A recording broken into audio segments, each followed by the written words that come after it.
પ્રધાનમંત્રીનો dream project Gandhinagar પ્રશાસનના પાપે જોખમમાં હોય તેવું લાગી રહ્યું છે। ગાંધીનગર જિલ્લાના કંથારપુરમાં આવેલ વડ જાળવણીના અભાવે ખંડિત થયો। ગાંધીનગર જિલ્લાના દહેગામ તાલુકાના કંથારપુરા મહાકાળી વડને પ્રવાસન સ્થળ બનાવવાના પ્રધાનમંત્રી નરેન્દ્ર મોદીના સ્વપ્નને ગાંધીનગર જિલ્લા પ્રશાસન રોડી રહ્યું છે। અંદાજિત 500 વર્ષ જૂના વડના વૃક્ષની જાળવણી માટે નરેન્દ્ર મોદી ગુજરાતના મુખ્યમંત્રી હતા ત્યારે ₹10 કરોડની ગ્રાન્ટ ફાળવીને વર્ષ 2006માં પ્રવાસન સ્થળ તરીકે જાહેર કર્યું હતું। જોકે હવે આ વડ ક્ષતિગ્રસ્ત થવા લાગ્યું છે।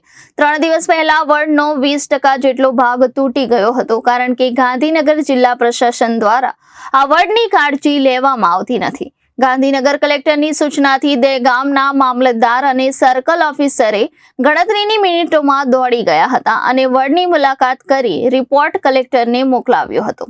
વડ બાબતે વિકાસ બાબતે તમારું શું કહેવું છે? જે તૂટી ગયો છે બાબતે હવે આના માટે મારે એવું કહેવું છે કે જ્યારે મોદી સાહેબ અહીંયા 2013માં આવેલા એ વખત બધા અધિકારીઓ કલેક્ટર ટીડીઓ મામલતદાર ફોરેસ્ટવાળા બધા આવતા હતા, પણ જ્યારે આ વડનું ડાળું તૂટ્યું તો એ વખતે અત્યારે હાલમાં આવવા માટે કોઈ તૈયાર નથી। હવે ટ્રસ્ટવાળા આવે છે, પણ ટ્રસ્ટવાળા શું કરે? કારણ કે તું ટ્રસ્ટવાળા કરે તો એ કહે છે ભાઈ ફોરેસ્ટવાળાને સોંપો। હવે ફોરેસ્ટવાળા તો કોઈ આવવા માટે તૈયાર નથી।